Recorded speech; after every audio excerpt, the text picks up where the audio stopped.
قولي لي برضو لو حد عنده عارفه الخطوط اللي هنا فاكره الانستنت ديب رينكل ممكن نحطه برضو. يلا بينا. انت ما عندكيش، بس لو حد عنده ممكن يحطه برضه. بصي التجاعيد عامه ملهاش يعني ليها دعوه طبعا بالسن، بس كمان ليها دعوه بالستريس. احنا يعني على طول مضغوطين، سواء سايقين سواء ماشيين في الشارع سواء اي حاجه. انا هحط هنا عشان ايه؟ ابعد عن الوينج ايلاينر. انا عايزه اقول لك حاجه، انا متهيألي يا ريهام بقى الكريمات بتاع هاي تك دي ما تحتاجش ميك اب بصراحه، بعد كده هو الوش لوحده هيبقى مشدود بس انت مش محتاجه حاجه. بجد حتى لو مش هنحط ميك اب او كده بيبقى فيه نضاره. يعني هو الهدف بنحط ليه ميك اب؟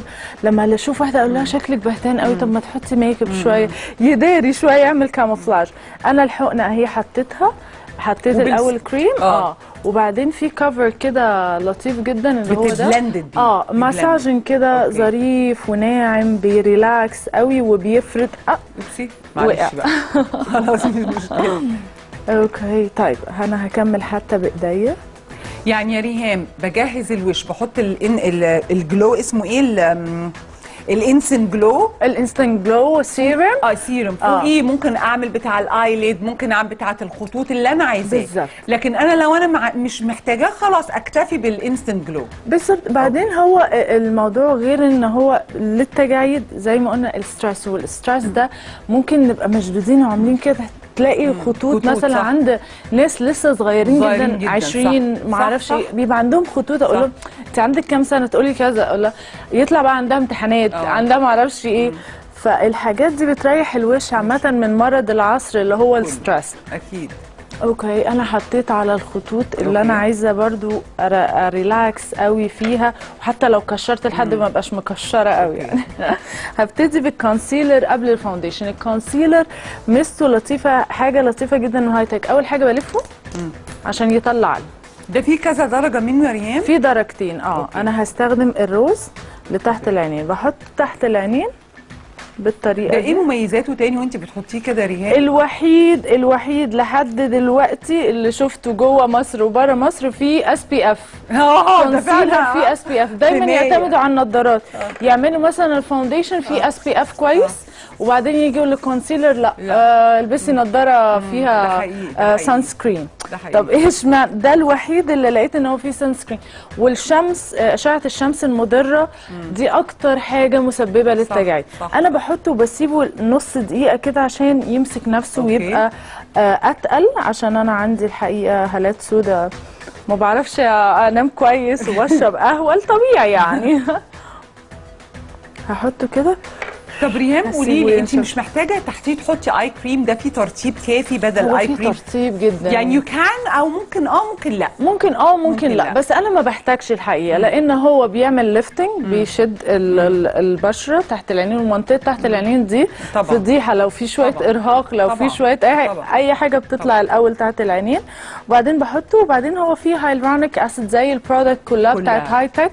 هايلورونيك اسيد ده بيرطب جامد جدا، بيعمل زي الباتكس والفيلر، بس بدل ما بنحقنهم بنحطهم على البشره، والبشره بتمتصهم وبتدينا شكل ناعم وبتخفف من حده الخطوط القويه. بس بايديا يعني حتى ايدي فيها درجه حراره. يعني في كذا حاجه لو عايزين نروح لحاجه بروفيشنال قوي، دي مثلا فرشه بتسيح. مع اني دايما بشوف الكونسيلر احسن حاجه بالايد بصراحه، بالذات الكونسيلر بتعرفي تتحكمي فيه اكتر وده على قد الكريز ويعني متظبطه. بس برضه ناس بيحبوا فرش، بس انا بحب دي في درجه حراره في جسمنا. الفرشه لا، درجه حرارها زي الاوضه فمش هتسيح. حتى ممكن اسخن ايدي كده لو حسيت انه مجير شويه وابتدي اطبطب. وانا بعمل الكونسيلر في بنات يقعدوا طق وسفنجه كده بمي، لا. المنطقه اللي تحت العين لو قعدت اشدها واجهدها واعمل بتتعب وهي منطقه رقيقه، ولو باظت بتبوظ الدنيا. ده حقيقي. بالراحه جدا من غير اي عنف. خلاص سيحت الكونسيلر، ابتدي احط الفاونديشن. الفاونديشن اللي انا هحطه النهارده بي بي كريم. البي بي كريم يا جماعه يتحط الصبح عشان فيه SPF عامل حمايه من الشمس، ومفيش ضرر منه خالص ان هو يتحط بالليل. لو انا مش عايزه ادي الكيك لوك او الميك اب الكتير قوي، احط بي بي كريم الصبح وبالليل. اول حاجه انتي اوكسيدنت، وبيدي فيتامينز للبشره اللي هو من هايتك، وبيشد البشره وبيأجل ظهور التجاعيد، وبيعمل لي سان سكرين الصبح. وكمان السان سكرين مش من الشمس بس، يعني لو انا قاعده قدام لابتوب لازم ابقى حاطه سان سكرين.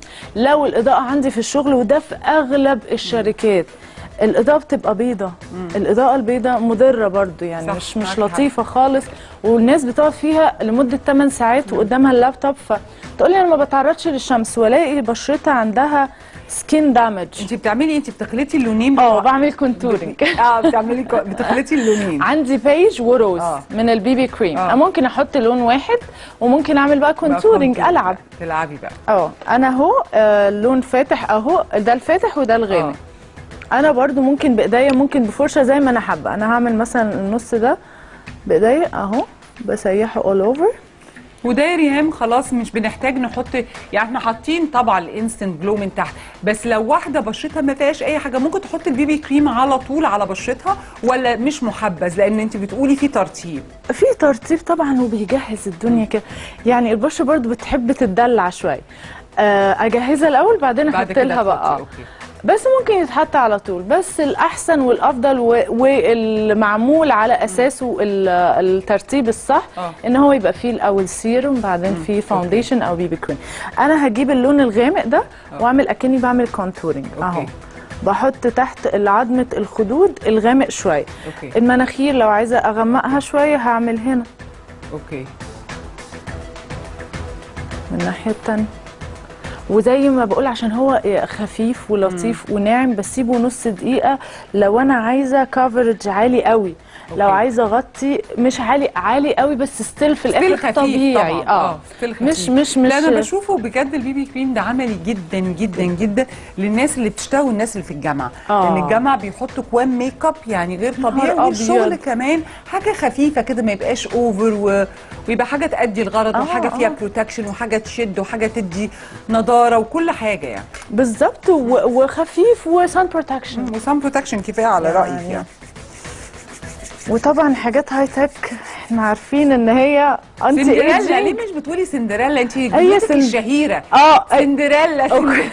ما قلتلكش. انا قلت الناس حفظت سندريلا، فاقول لهم الحاجات البلس هي سندريلا. لان احنا عملوا احصائيه، قالوا الواحد ما بيقدرش يقعد اكتر من 8 ساعات في البيت، او معدل الخروجات بتاعتنا سواء شغل سواء من اول اليوم لاخره، فهيبقى 8 ساعات. فهي معموله لل8 ساعات دول. نحطهم الصبح، وشنا يبقى ناعم ومفرود، الخطوط الرفيعه راحت، في نضاره، في اللون متوحد، وده من البي بي كريم. وبعد كده 8 ساعات نغسل وشنا، ونبتدي نحط التشارجنج كريم، ونبتدي لليوم التاني. وده فعلا الروتين لو مشوا كده. لو فعلا واحده يا ريهام وشها فعلا تعبان، هتحس فرق قوي قوي تاني يوم. بالظبط. لو عملت الخطوات دي يا جماعه، كلنا بيحصل لنا كده، من ريجيم، اجهاد، يوم سهرنا غصب عننا. طب يعني حلو جه اتفرجنا عليه، سهرنا شويه، عادي بتحصل يعني. في حاجة تانية بنحطها يا ريهام، ولا كده احنا خلاص جاهزين؟ أنا حطيت البي بي كريم. لو أنا بشرتي بقى دهنية أو بعمل مجهود أو كده، هحط باودر. الطريقة الصح للباودر، أنا بحب اللوس باودر. ماشي، بنحط شوية لوس باودر صغيرين قوي على منديل عادي جدا، ما بناخدش من العلبة دايركت، وبفرشة بلاشر. بس أنا أبقى عاملاها مخصوص للباودر، ما بحطش بيها بلاشر. أروح حاطة على المنديل وعاملة كده الباودر. ليه بقى بالفرشه دي مش بالسفنجه؟ السفنجه بتحط كتير قوي. دي بتحط وبتشيل الزيادات في نفس الوقت. يعني الحركه مش هيضيع الايفكت بتاع السان بلوك ولا اي حاجه، او السان سكرين؟ لا خالص. انت بس يطفي ويثبت لك البي بي كريم وخلاص. بالظبط، ده الميك اب الصحي. انا حتى ميك اب مش هيضر لي بشرتي، وكل ما بحطه فانا بفيد بشرتي. والبي بي كريم ده اساسا يعني اللي فكروا فيه كوريا، هم ناس عمليين جدا. اول ما اخترعوا البي بي كريم هم ناس عمليين، لقوا ان الست يا حرام هتحط ميك اب، ولا هتقعد تعتني ببشرتها، ولا هتشوف البيت ولا المدرسه، ولا هتذاكر ولا فعملوا لها حاجه لطيفه تبقى بتعمل تريتمنت في نفس الوقت وهي بتحط ميك اب. واللاين ده كله كده يعني ده الفكر او الايديولوجي بتاعت هاي تك، ان احنا نبقى بنعالج وبنحط ميك اب صحي. هبتدي دلوقتي احط الماسكرا بتاعت هاي تك برضو. انا عايزه ادي كثافه، وده المره الجايه كمان هنتكلم عنها. هحط الماسكرا بتاعت كذا.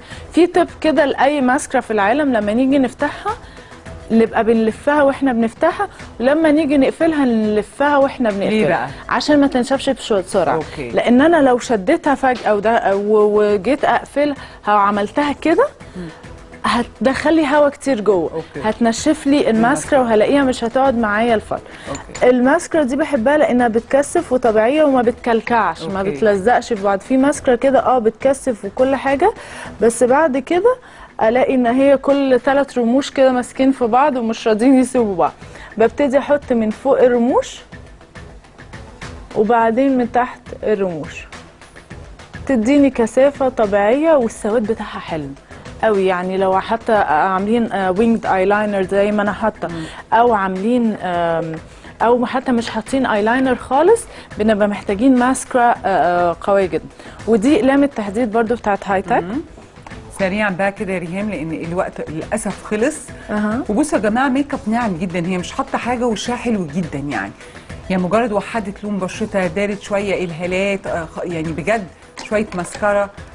المفروض ننزل الصبح كده بصراحه. في بنات بيبقوا عاملين تورته الصبح واحتفال. المفروض ننزل كده يعني. اللي هو اكيد بسالها اكيد عندك عيد ميلاد بعد الكليه؟ لا والله يعني انا بشوف بنات بالذات على الصبح، يعني عايزه اقول لها ده انا في التصوير، يعني التصوير مش بحط كده.